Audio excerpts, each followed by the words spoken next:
it's very rewarding, Doc. That's good, man. That's good. Well, once again, check out the Gangster Chronicles. First of all, hit their subscribe button on Digital Soapbox Network. If you're new to their channel, tell them Lonzo Williams sent you. You'll definitely enjoy their content. MC8 has a history as well in the hip hop game and some great stories. And I really enjoyed myself today, man. So let's move on, Lonzo. Denver Nuggets, man. They are the champions. I told and him. Apparently 11 people were shot at a celebration just outside of the arena. 5 guns recovered. 2 people are in custody. 3 people are critically wounded. Now, remember, Lonzo, earlier we were talking about, like, hey, man, why is no one talking about this? Like, we didn't hear about this. Well, I kind of dug deeper, and it sounds like it was some nigga shit, Lonzo. But it's labeled a mass shooting. They're labeling them mass shootings now, right? Back in the day, they didn't do that, but now everything's a mass shooting, which I'm cool with that. Wait. So they had enough black folks in Denver. I guess they do have a lot of black folks in Denver. I remember one time, Denver was in DJ Quick's song, just like Compton. Right. DJ, I mean, Denver has been banging since the late '80s, early '90s. I got a couple of one of my boys from PG-13 went there and got flamed up, and very proud of that fact. Yeah, that's very interesting, Doc. I always thought, but Colorado is a predominantly non-black state, but Denver may be a black city, may have a significant population of blacks. I don't know. I haven't been there in decades. But yeah, I'm sorry to hear that, man. I don't know, dude. You can't explain stupidity. It's hard to explain stupidity, man. It's just the same thing when a team wins a championship. All of a sudden, it's a goddamn riot. What the fuck are you mad about? Start burning cars, turning cars over and shit. Like, what the fuck? What the fuck are you burning shit for? And you won. How in the fuck do you justify that shit? You can't stand winning so much that you're such a loser. You got to go tab some shit because you won. Nah, man, that don't make no damn sense. You know, I go to places a lot where there's a lot of people, and up until just a few years ago, I never thought about it. But you know, I think about what would happen if someone came in and did the unthinkable. You know what I mean? And just let off inside of the place, and like you're hearing so much of. Is that running through your head now when you're hanging out at places? Yeah. Hell yeah! Somebody doing something stupid was something that was bigger than a damn cherry bomb. Yeah, I think about that shit, man. I've been very blessed since the last couple of years. When I go to games, most of the time I get into the private suites. I very seldom have to sit in the normal audience seats. I got a couple of friends that have suites or whatever, or got special access to different shit. So we go sit up way up in the seats, and while you up there, you don't even play the game, no attention, because everything on the court is so damn small. You're not watching television anyway. So but yeah, that does cross my mind, man. It does cross my mind. I remember at the Super Bowl. Yeah, man. The Super Bowl, the security was so tight. It was, I mean, dude, they had helicopter. It was a no-fly zone over the SoFi Center. But I do remember police helicopters being in the parking lot waiting. Police helicopters in the parking lot. When the police, after the game, me and one of my co-workers, we had to walk from SoFi down the little side street to my sister's house to get my van. And the police pulled up in the riot trucks. You know what the riot trucks are? Of course. That's when you got ain't no seats. Everybody hanging on the side. Look like a bunch of bumblebees on the nest. A bunch of cops hanging off the side, ready to jump off this motherfucker and go to work.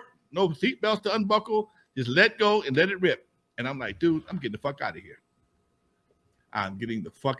And that's just me. I don't need to witness no shit. I don't want to be a witness or a victim of shit. Okay? Like Ice-T said, I'm square as a pool table and twice as green. Get the fuck out of the dumb shit. That's there it is. Always have those fans, man.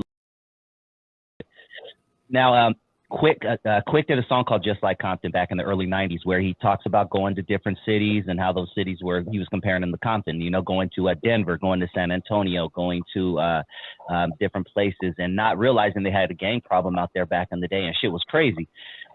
Going back to your touring days, you also mentioned during the interview on Gangster Chronicles that in certain towns, some shit, you know, got a little rough, got a little crazy. You even mentioned going to some towns where you probably don't want to be walking around at night because it was like kind of on some get out shit.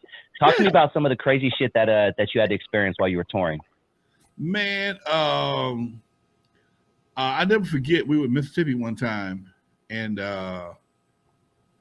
in Mississippi, we went to this restaurant. You know, we from California. We ain't never tripped on no damn prejudice or racism before.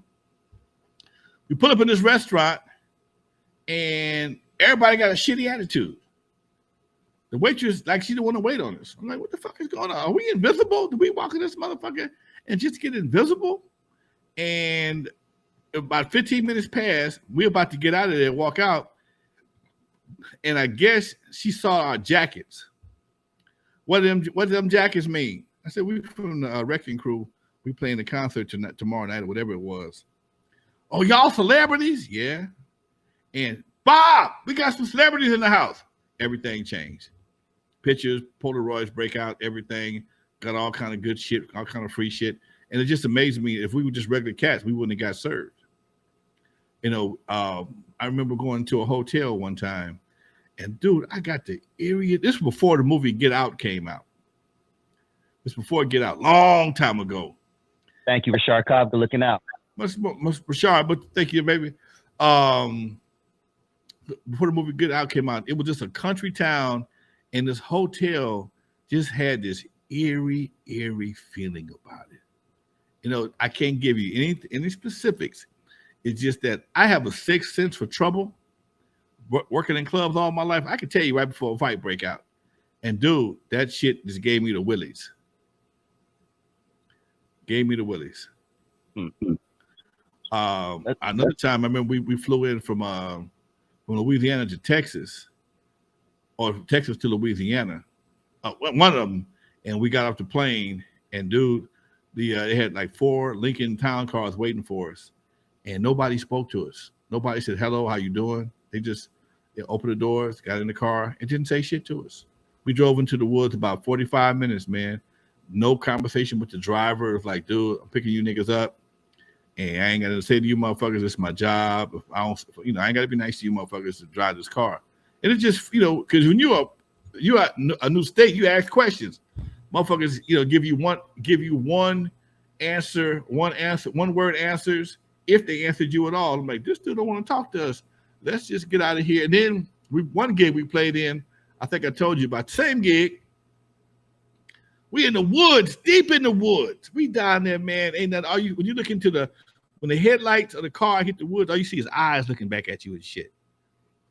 And walked into the building. First of all, the parking lot had all gravel parking lot, and half the building didn't have a roof on the motherfucker. Okay, half the building didn't have a roof on it, and hit the stage just like in the Blues Brothers. They got chicken wire around the stage, dude. Chicken wire around the stage. Okay, I'm not bullshitting. We hit the stage, and the first thing somebody says, "Where's the guitars at?" Oh shit! I looked back at Yella. Yella was like, "Damn, this is gonna be a long ass show." Dre, you know how to play guitar? And we hit the damn, he hit the drum machine and started playing Surgery. That was our first song. When he started playing Surgery, them country motherfuckers knew every word. They sang every word.